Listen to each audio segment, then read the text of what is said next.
श्री शिवाय नमस्तुभ्यम। हरे कृष्णा।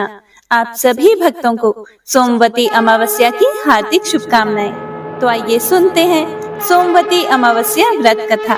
सभी भक्तजन अपने हाथ में फूल या अक्षत ले लीजिए। तो आइए कथा का शुभारंभ करते हैं। जय श्री गणेश। किसी राज्य में एक राजा और एक रानी रहा करते थे। उनकी 4 संतानें थी, 2 लड़के और 2 लड़कियां। एक का नाम पूर्णिमा और दूसरी का नाम अमावस्या था। पूर्णिमा घर के कामों में निपुण थी। वह घर का पूरा काम अच्छे से करती थी। काम समाप्त होने के बाद वह भगवान की पूजा अर्चना भी किया करती थी। इसके अलावा उसका एक और नियम भी था। वह प्रतिदिन गौ माता की सेवा भी करती थी। वहीं दूसरी तरफ उसकी बहन अमावस्या ना तो घर का कोई काम करती थी और ना ही कोई पूजा पाठ में उसकी विशेष रुचि ही थी, और ना ही वह कभी गौ माता की सेवा किया करती थी।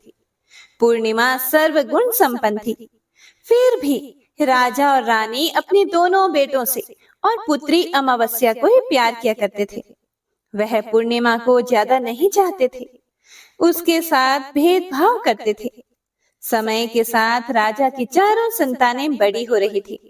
जब वे बड़े हो गए तो राजा ने अपने दोनों पुत्रों का विवाह योग्य कन्याओं के साथ करवा दिया। इसके बाद रानी ने राजा से कहा कि हे राजन, अब दोनों पुत्रियों का विवाह भी करवा दो। वह भी विवाह योग्य हो गई हैं। लेकिन आप ऐसा करना कि पुत्री अमावस्या का विवाह किसी बड़े खानदान में कराना और पूर्णिमा का विवाह किसी गरीब परिवार में करवाना, क्योंकि पूर्णिमा को तो केवल भगवान की पूजा पाठ और घर के कामकाज करना पसंद है, और साथ ही उसे गाय की सेवा करना भी बहुत पसंद है। गरीब घर में होगी तो इसके सारे काम हो जाएंगे, और अमावस्या को कुछ भी करना पसंद नहीं है। इसके लिए बड़ा राजघराना देखना, ताकि उसे कोई काम ना करना पड़े। तब रानी की बात सुनकर राजा ने कहा कि ठीक है, और वह अपनी दोनों पुत्रियों के लिए रिश्ता ढूंढने के लिए निकल पड़े। राजा अपने पड़ोसी राज्य में जाकर वहां के राजा के पुत्र से अमावस्या का रिश्ता तय कर देते हैं, और वहीं पास ही के गांव में जाकर एक गरीब परिवार के लड़के से पुत्री पूर्णिमा का रिश्ता भी तय कर देते हैं। और घर आकर राजा ने सारी बात रानी को बता दी। तो रानी सोचने लगी कि अब देखते हैं भगवान इसकी मदद कैसे करते हैं। यह तो बहुत ही पूजा पाठ करती है और भगवान में सदा ही मग्न रहती है। पूर्णिमा का भाई और भाभी पूर्णिमा से बहुत प्यार करते थे, क्योंकि पूर्णिमा उनके घर के कामों में उनका साथ देती थी। हर काम में उसका हाथ बटाती थी, जबकि अमावस्या अपने भाई भाभी की कोई भी सहायता नहीं करती थी। उन पर अपना रोब जमाती थी और ना ही कोई घर का कार्य करती थी। ऐसा करते करते कई महीने बीत गए। अमावस्या और पूर्णिमा दोनों का विवाह हो गया। राजा और रानी ने अपनी दोनों बेटियों की विदाई कर दी। विदाई करते समय राजा और रानी ने अमावस्या बेटी को खूब सारा धन दौलत देकर विदा किया, और पूर्णिमा को कुछ भी नहीं दिया, खाली हाथ अपने घर से विदा कर दिया। इसके बाद दोनों बहनें अपने अपने ससुराल को चली गई। कुछ दिन बीत गए। एक दिन अमावस्या अपने घर पर शिव जी की कथा रखवाती हैं, जिसमें वह सभी गांव वालों को निमंत्रण भेजती है, पर अपनी बहन पूर्णिमा को नहीं बुलाती। जब गांव की सभी औरतें अमावस्या के यहाँ जाती हैं, तो उन्हें इस तरह से जाता हुआ देखकर पूर्णिमा उनसे पूछती है कि आप सब इस तरह से तैयार होकर कहाँ जा रही हैं? तो वे औरतें पूर्णिमा से कहती हैं कि तुम्हारी बहन के यहाँ शिव जी की कथा रखी है, क्या तुम वहां पर नहीं जाओगी? तब पूर्णिमा कहती है कि मुझे तो मेरी बहन ने निमंत्रण भी नहीं भेजा, तो मैं नहीं जा सकती। तभी गांव की औरतें पूर्णिमा से कहती हैं कि बुलावा नहीं आया तो क्या हुआ, तुम्हारी बहन है, भूल गई होगी। यह तो भगवान शिव की कथा है, सुनने जाने में क्या हर्ज है। हम तो कहती हैं कि तुम हमारे साथ चलो। तब पूर्णिमा गांव की औरतों की बात सुनकर उनके साथ भगवान शिव की कथा सुनने के लिए अमावस्या के घर चली जाती है। हे प्रिय भक्तों, जब अमावस्या की नजर पूर्णिमा पर पड़ती है तो वह उससे कहती है कि पूर्णिमा, तुम यहाँ कैसे चली आई? मैंने तो तुम्हें बुलाया ही नहीं। खैर, कोई बात नहीं, तुम आ ही गई हो तो चुपचाप बैठी रहना और मेरे यहाँ रिश्तेदारों को यह भूल कर भी मत बताना कि तुम मेरी बहन हो। यह कहते हुए अमावस्या ने अपनी बहन पूर्णिमा की गरीबी का मजाक उड़ाया। यह सब सुनकर पूर्णिमा की आंखों में आंसू आ गए और उसने रोते रोते मन ही मन भगवान शिव से विनती करते हुए कहती है कि हे भगवान, क्या पूजा पाठ करना गलत है? गौ माता की सेवा करना गलत है? आखिर मेरी क्या गलती थी जो इस तरह मेरी गरीबी को मेरा बार बार मजाक बनाया जा रहा है? आप अपनी कृपा दृष्टि मुझ पर कब बनाएंगे? तब पूर्णिमा वहां पर बैठी बैठी यही बार बार कहती रहती है। इतने में ही शिव कथा पूरी हो जाती है और अमावस्या भगवान का प्रसाद बांटने लगती है। वह सभी लोगों को प्रसाद दे देती है, लेकिन अपनी बहन पूर्णिमा को प्रसाद नहीं देती। पूर्णिमा बड़े ही दुखी मन से बिना प्रसाद लिए अपने घर लौट जाती है। पूरे रास्ते वह यही सोच रही थी कि घर पर अपने बच्चे उससे कथा का प्रसाद मांगेंगे तो मैं उससे क्या कहूंगी।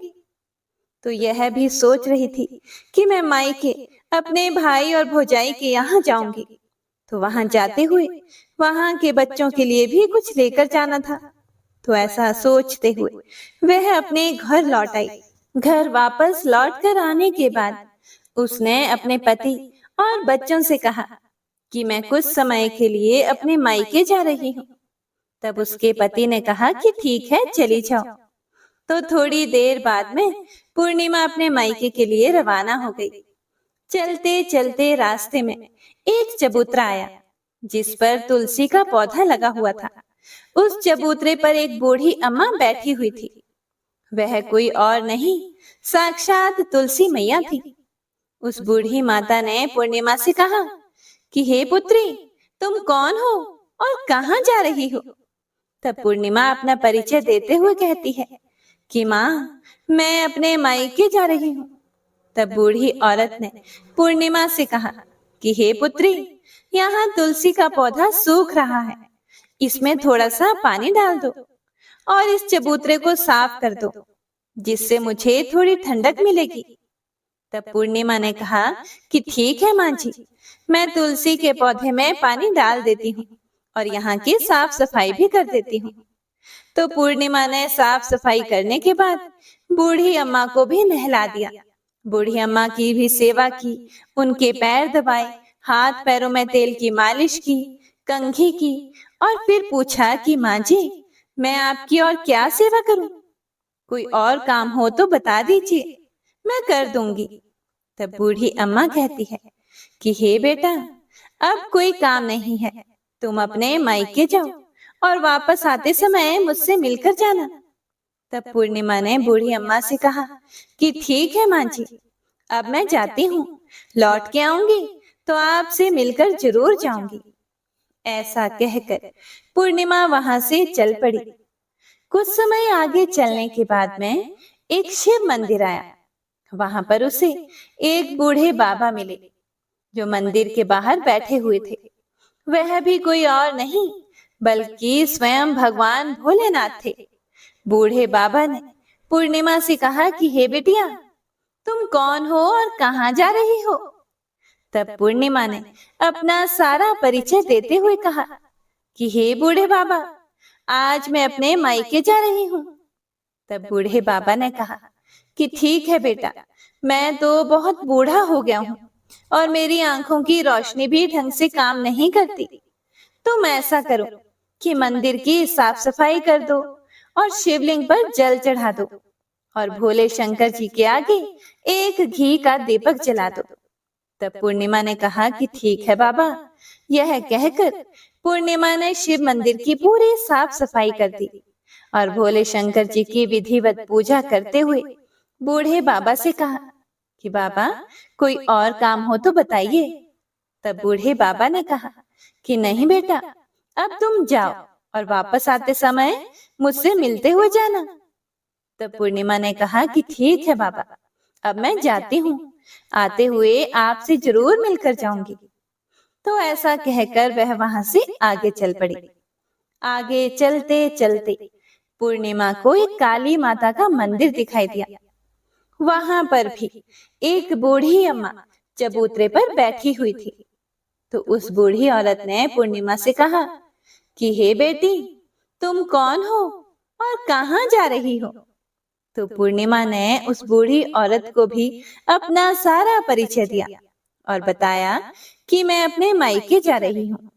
तो वह बूढ़ी औरत यह सुनकर कहती है कि बेटा, अच्छी बात है, लेकिन तुम ऐसा करो, यहाँ पर पूजा पाठ करने के लिए तो सभी आते हैं, लेकिन मंदिर की साफ सफाई कोई नहीं करता।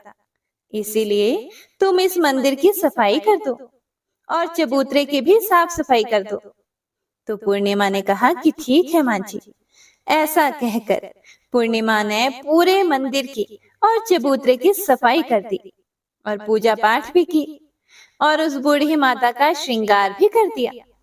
बूढ़ी माँ के पैर दबाए और कहती है कि माँ जी, सारा काम हो गया, अगर मेरे लायक कोई और काम हो तो मुझे बताइए, मैं उसे भी कर देती हूँ। तब वह बूढ़ी अम्मा कहती है कि नहीं बेटी, अब तो तुम जाओ, लेकिन मायके से आते समय मुझसे मिलते हुए जाना। फिर पूर्णिमा कहती है कि ठीक है माँ जी, और वह वहां से आगे चल पड़ी। आगे चलते चलते एक नदी आती है। वहां पर भी एक बूढ़ी अम्मा बैठी हुई थी। वह उससे कहती है कि बेटी, तुम कौन हो, कहाँ से आई हो और कहाँ जा रही हो? तब पूर्णिमा उस बूढ़ी औरत को भी अपना पूरा परिचय देते हुए बताती है कि अम्मा, मैं अपने मायके जा रही हूँ। तो बूढ़ी औरत पूर्णिमा से कहती है कि बेटा, यह तो अच्छी बात है, नदी पर स्नान करने तो सभी लोग आते हैं, लेकिन यहाँ पर कोई भी सफाई नहीं करता। इसीलिए तुम ऐसा करो कि नदी के किनारे पर साफ सफाई कर दो। तो पूर्णिमा कहती है ठीक है माँ जी, और वो वहां की साफ सफाई में लग जाती है। सारी साफ सफाई समाप्त करके बूढ़ी अम्मा के पैर दबाती है और उनसे कहती है कि माँ जी, और कोई काम हो तो बताइए। तो वो बूढ़ी औरत कहती है कि नहीं बेटा, अब तुम जाओ और जब मायके से लौट कर आओ तो मुझसे मिलते हुए जाना। इस नाव में बैठकर नदी के दूसरे किनारे पर पहुंच जाओ। तो यह कहते हुए वह बूढ़ी अम्मा एक नाव की तरफ इशारा करती है। तो पूर्णिमा उस नाव में बैठकर नदी के दूसरे पार चली जाती है और वहां से अपने मायके के घर पहुंच जाती है। वहां पहुंचते ही पूर्णिमा के भैया और भाभी उसे देखकर बहुत खुश होते हैं और वे पूर्णिमा की खूब खातिरदारी करते हैं, उसे खूब सारी बातें करते हैं और कहते हैं कि बच्चों को भी साथ लेकर आती तो कितना अच्छा होता। तो यह सब कुछ देखकर पूर्णिमा बहुत ही खुश होती है और सोचती है कि कोई तो है जो मुझे देखकर इतना खुश होता है। इस तरह पूर्णिमा ने अपने मायके में कुछ दिन बड़ी ही हंसी खुशी के साथ बिताए और फिर अपने भैया और भाभी से कहा कि मैं अपने ससुराल वापस जाना चाहती हूँ। तो उसकी भाभी ने उसके लिए एक बहुत ही सुंदर साड़ी दी और बच्चों के लिए थैला भर के कपड़े, मिठाई और खिलौने दिए और साथ ही रास्ते में खाने पीने के लिए भी कुछ चीजें रखी और कहा कि तुम तो बहुत ही दिनों के बाद आती हो, अब की बार बहुत ही जल्दी हमसे मिलने के लिए दोबारा आना। यह कहते हुए पूर्णिमा की भाभी ने पूर्णिमा के हाथ में वह थैला दे दिया और बड़ी ही हंसी खुशी से उसे विदा किया। इस तरह पूर्णिमा अपने ससुराल के लिए रवाना हो गई और उसी नदी के किनारे पहुंची और नाव में बैठकर दूसरे किनारे पर उतर गई। वहां उतरने के बाद वहां पर उसे वही बूढ़ी अम्मा मिली जो साक्षात गंगा मैया थी। उस बूढ़ी अम्मा ने पूर्णिमा को एक थैला दिया और कहा कि तुम इसे घर जाकर ही खोलना। अब पूर्णिमा के पास दो थैले हो गए थे, एक तो जो उसकी भाभी ने दिया था और दूसरा गंगा मैया ने दिया। तो उन दोनों थैलों को लेकर जब वह आगे चल पड़ी, चलते चलते फिर वही काली का मंदिर आया। वहां चबूतरे पर बूढ़ी अम्मा बैठी हुई थी जो साक्षात काली माता थी। बूढ़ी अम्मा के रूप में बैठी काली माता ने जब पूर्णिमा को आते हुए देखा तो कहा कि आ गई बेटा। तब पूर्णिमा ने कहा कि हाँ माँ जी, मैं आ गई। मैंने आपसे कहा था ना कि मैं आते हुए आपसे जरूर मिलकर जाऊंगी। तो काली माता ने भी उसे एक थैला दिया और कहा कि तुम यह थैला अपने घर जाकर खोलना। अब तो पूर्णिमा के पास 3 थैले हो गए। तीनों थैले लेकर पूर्णिमा वहां से चल पड़ी। चलते चलते शिव जी का मंदिर आया जहां बूढ़े बाबा के रूप में स्वयं शिव जी विराजमान थी। बूढ़े बाबा ने पूर्णिमा से कहा कि हे बेटी, आ गई तुम? तब पूर्णिमा ने कहा कि हाँ बाबा, मैं आ गई। तो उन बूढ़े बाबा ने भी पूर्णिमा को एक थैला दिया और कहा कि हे बेटा, तुम इस थैले को अपने घर पर जाकर ही खोलना। तो पूर्णिमा ने कहा कि ठीक है बाबा, और यह कहकर पूर्णिमा वहां से चल पड़ी। अब पूर्णिमा के पास 4 थैले हो गए। अब पूर्णिमा 4 थैलों को एक साथ कैसे लेकर जाती? तो उसने अपनी एक पुरानी साड़ी निकाली और सारे थैलों को उस साड़ी में रखकर बांध लिया। एक गठड़ी बनाकर सिर पर रखकर वह रवाना हो गई। चलते चलते उसे फिर से रास्ते में तुलसी माता बूढ़ी अम्मा के रूप में मिलती हैं। तो उससे कहती हैं कि पूर्णिमा, तुम आ गई? तब पूर्णिमा कहती है कि हाँ माँ जी, मैं आ गई। मैंने आपसे कहा था ना कि मैं आते हुए आपसे जरूर मिलकर जाऊंगी। तो वह बूढ़ी अम्मा कहती है कि बेटा, मैं तो तेरी ही राह देख रही थी। ना जाने कितने दिन हो गए तुम्हें गए हुए। तुमने अच्छा किया जो मुझसे मिलने के लिए आ गई। यह कहते हुए बूढ़ी अम्मा उसे एक थैली देती है और कहती है कि बेटा, यह थैला ले जाओ और इसे अपने घर जाकर ही खोलना। तब पूर्णिमा ने कहा कि ठीक है माँ जी, आपने जैसा कहा मैं वैसा ही करूंगी। और यह कहते हुए पूर्णिमा ने वह 5वां थैला वहां से लेकर वह रवाना हो गई। अब एक गठड़ी सिर पर और एक थैला हाथ में लिए जैसे ही वह अपने ससुराल के घर पहुंचती है तो उसे देखकर उसके बच्चे बड़े ही खुश होते हैं और कहते हैं कि मामा, आप मामा के यहाँ से क्या लेकर आई हो? हमें जल्दी से दिखाओ। हमें तो लगता है कि खूब सामान लेकर आई हो। अब की बार मामा ने हमारे खाने के लिए क्या भेजा है? हमें जल्दी से दिखाओ। तब पूर्णिमा कहती है कि बेटा, थोड़ा सब्र करो। यह कहते हुए पूर्णिमा अपने सिर पर से गठड़ी को नीचे रखती है और उसे खोलकर सबसे पहले अपने मायके का थैला खोलकर देखती है। तो उसमें बच्चों के लिए अच्छे अच्छे कपड़े, खाने पीने के सामान, बच्चों के खेलने के लिए खिलौने और कुछ गहने भी रखे हुए थे। तो उसे देखकर वह मन ही मन बहुत ही खुश होती है और अपने भैया भाभी को खूब आशीष देती है।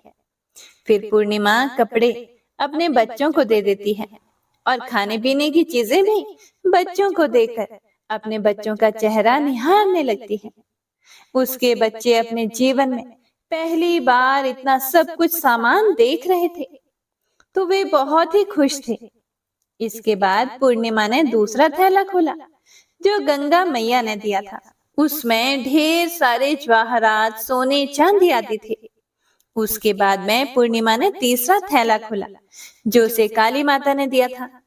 उसमें बहुत सारा सोना और श्रृंगार का सामान भरा हुआ था। तो यह देखकर पूर्णिमा बहुत ही खुश हुई। फिर उसने चौथा थैला खोला जो भोले शंकर ने दिया था। वह थैला धन संपत्ति से भरा हुआ था बहुत सारी खुशियां भरी थी।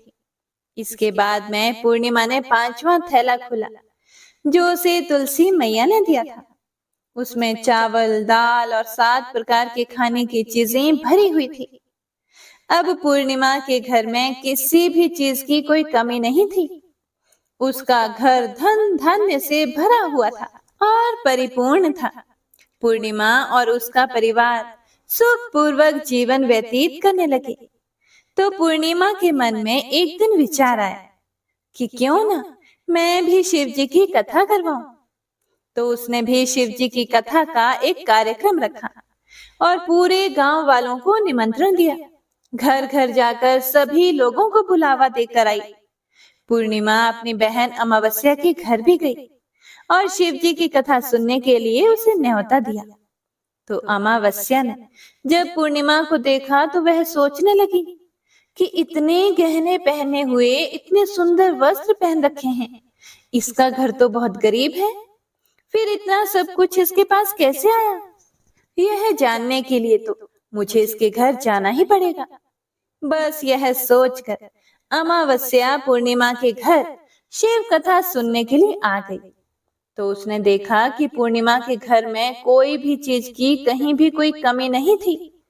तो इतनी सारी धन दौलत देखकर अमावस्या आश्चर्यचकित हो गई और पूर्णिमा से पूछने लगी कि तुम्हारे घर में इतनी धन दौलत कहाँ से आई?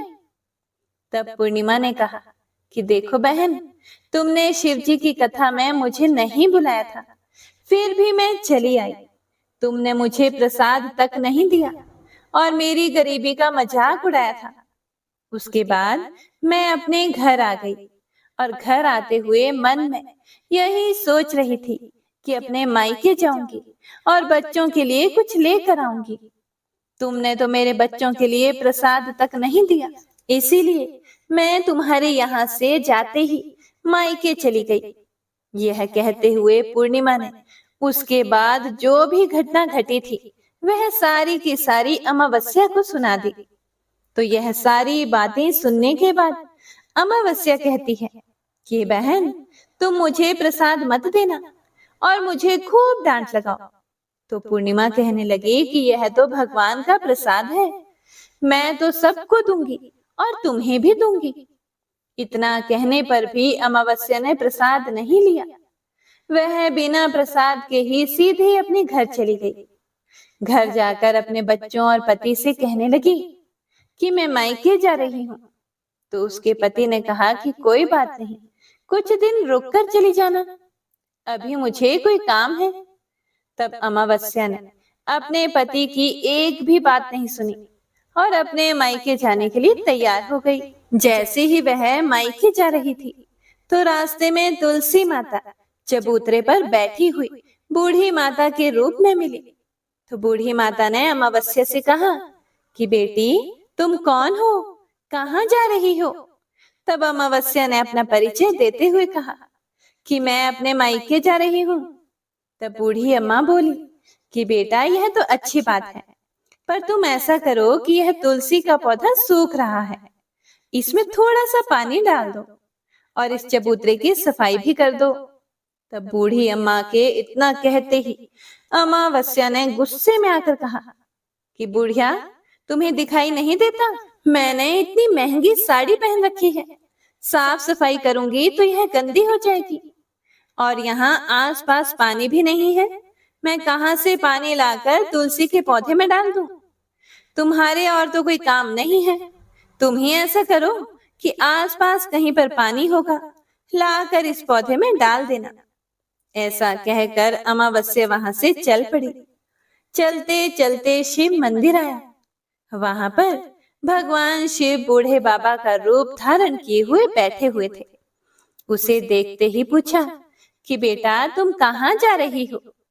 तो अमावस्या ने कहा, मैं अपने मायके जा रही हूँ। तो बूढ़े बाबा ने कहा कि बेटा, मंदिर की साफ सफाई कर दो और भोले शंकर की पूजा कर दो, आजकल मुझे थोड़ा कम ही दिखाई देता है। तो बूढ़े बाबा के साफ सफाई वाली बात सुनकर अमावस्या को गुस्सा आ गया और वह गुस्से में मना करते हुए वहां से आगे चल पड़ी। आगे चलते चलते काली माता का मंदिर दिखाई दिया। वहां पर काली माता बूढ़ी अम्मा के रूप में बैठी हुई थी। तो अमावस्या को देखते ही काली माता ने पूछा कि बेटी, तुम कौन हो, कहाँ जा रही हो? तब अमावस्या ने कहा, मैं अपने मायके जा रही हूँ। तो वह बूढ़ी अम्मा बोली कि बेटी, तुम मेरा एक काम कर दो। इस मंदिर में पूजा पाठ करने तो सभी लोग आते हैं, लेकिन साफ सफाई कोई नहीं करता। तुम ऐसा करो, मंदिर की साफ सफाई कर दो। तो अमावस्या इस बात पर भड़क पड़ी और कहने लगी, ना तो मैं तुम्हारे इस मंदिर की पूजा पाठ करूंगी और ना ही इसकी सफाई करूंगी। तुम मुझसे कह रही हो, इससे अच्छा तो तुम खुद ही कर लो, तुम्हारे और कोई काम तो है नहीं। ऐसा कहकर वह वहां से आगे चल पड़ी। आगे चलते चलते फिर वह उसी नदी पर आई। उसके किनारे पर भी एक बूढ़ी अम्मा बैठी हुई थी। उसे देखकर ही बोली कि बेटा, तुम कहाँ जा रही हो और कौन हो? तो उसने कहा कि माँ जी, मैं अपने मायके जा रही हूँ। तो बूढ़ी अम्मा ने कहा कि बेटा, यह तो अच्छी बात है, तुम मेरा एक काम कर दो।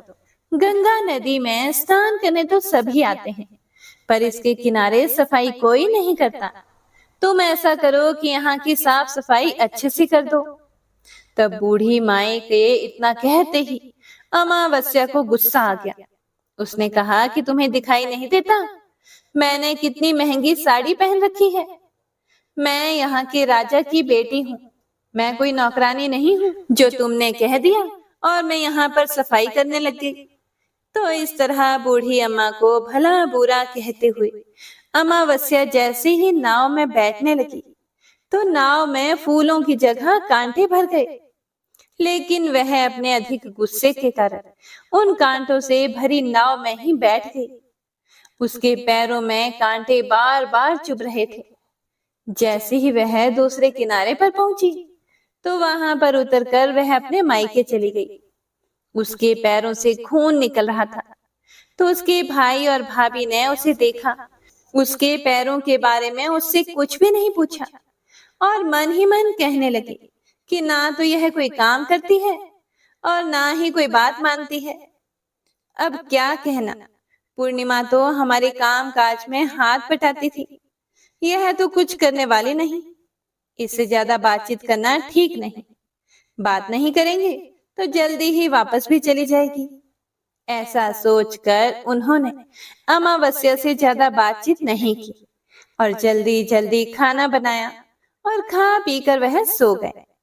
अमावस्या जब सुबह जल्दी उठी, तो उसने अपनी भाभीयों से कहा कि भाभी, मैं ससुराल वापस जा रही हूँ। तो उन्होंने कहा कि ठीक है, जाओ। तो अमावस्या बोली कि पूर्णिमा को तो आपने एक थैला दिया था और मुझे कुछ नहीं दोगी। तो भाई और भाभी ने कहा कि तुम जाओ, तुम्हारा थैला तुम्हारे घर पहुंच जाएगा। फिर अमावस्या वहां से चल पड़ी और चलते चलते नदी के किनारे पहुंची।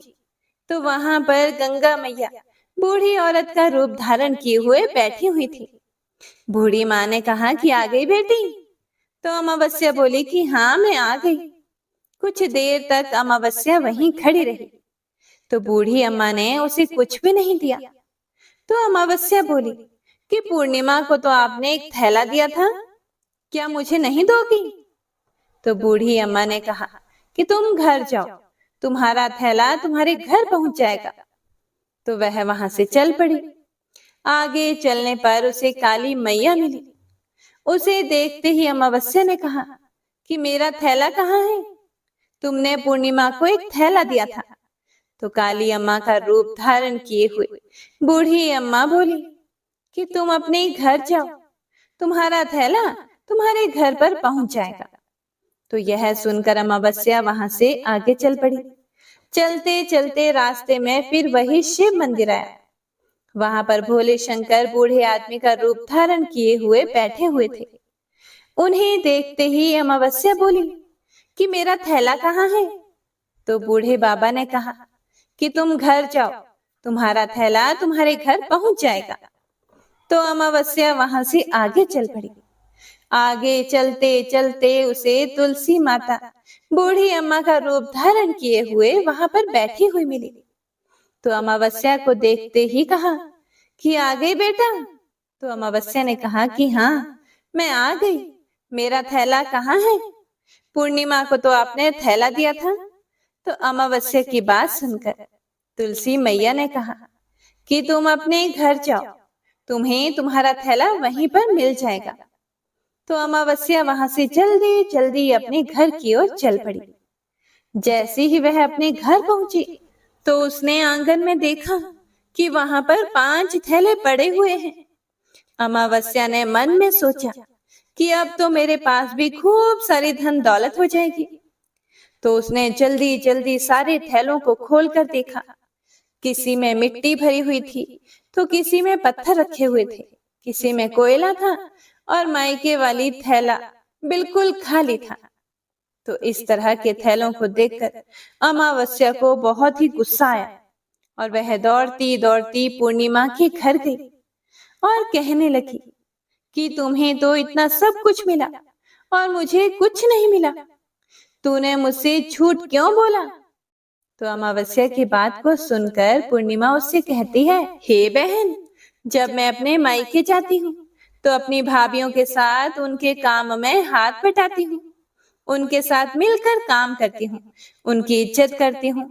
लेकिन तुम तो अहंकारवश किसी की भी इज्जत नहीं करती, इसीलिए वे भला तुम्हें क्या देंगे? तुमने तुलसी माता को ठुकरा दिया, गंगा मैया को ठुकरा दिया, काली माँ को भी ठुकराया और भगवान शिव का कहना भी नहीं माना। इसीलिए उन्होंने तुम्हें कुछ भी नहीं दिया। मैंने उन सब का कहा हुआ काम बड़े ही श्रद्धा भाव से किया था, इसीलिए यह सब कुछ मुझे प्राप्त हुआ है। यह सब मुझे पूजा और भक्ति से मिला है। तो यह सब सुनकर अमावस्या कहती है कि बहन, मुझे माफ कर दो, मैंने तुम पर हमेशा अत्याचार किया है। माँ ने भी हमेशा हम दोनों के बीच में भेदभाव रखा था। आज मेरी आंखें खुल गई हैं, मुझे कुछ नहीं मिला, कोई बात नहीं, पर मैं भी भगवान की भक्ति करना चाहती हूँ और भगवान की भक्ति करके सब कुछ प्राप्त कर लूंगी। इन सब चीजों का रहस्य बताओ। तब पूर्णिमा कहने लगी कि तुम 3 सूत्र का ज्ञान लो और उसकी कथा करना। पहले सूत्र में दया मांगना, दूसरे सूत्र में कथा मांगना और तीसरे सूत्र में 108 बार ओम नमः शिवाय का जाप करना। बहन, यह सूत्र भगवान ने स्वयं दिए हैं, इसीलिए तुम इनको अपने हृदय में बसा लेना। मैंने भी इन तीनों सूत्रों को अपने जीवन में अपनाया है और सच्चे मन से भगवान की भक्ति और पूजा पाठ की थी। तभी तो मुझे इतने गरीब घर में ब्याहने के बाद भी आज मेरे पास सब कुछ है और तुम्हारा एक अमीर घराने में विवाह होने के बाद भी आज सब कुछ नष्ट हो गया है। यह 3 सूत्र अपने मन में रखकर अमावस्या अपने घर चली गई और भगवान की पूजा पाठ करने लगी और भगवान शिव से माफी मांगते हुए कहा, हे भोलेनाथ, हे भोले शंकर, मुझे माफ कर दो। जो मैंने अपनी बहन पूर्णिमा पर इतने अत्याचार किए, शिव कथा में वह बिना बुलाए आई, फिर भी मैंने उसका अपमान किया, मुझे माफ कर दो। अब मैं पूरे विधि विधान से पूजा अर्चना किया करूंगा।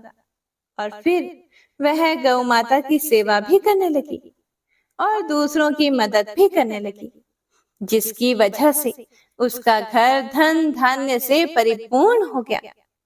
तो प्रेम से बोलिए शिव शिवा की जय, लक्ष्मी नारायण भगवान की जय। ओम नमः शिवाय। तो हे प्रिय भक्तों, यह थी अमावस्या और पूर्णिमा, 2 बहनों की कथा, जो अमावस्या और पूर्णिमा के व्रत में अवश्य ही सुननी चाहिए।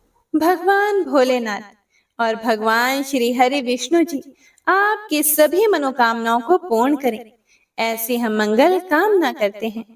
जय श्री हरि विष्णु।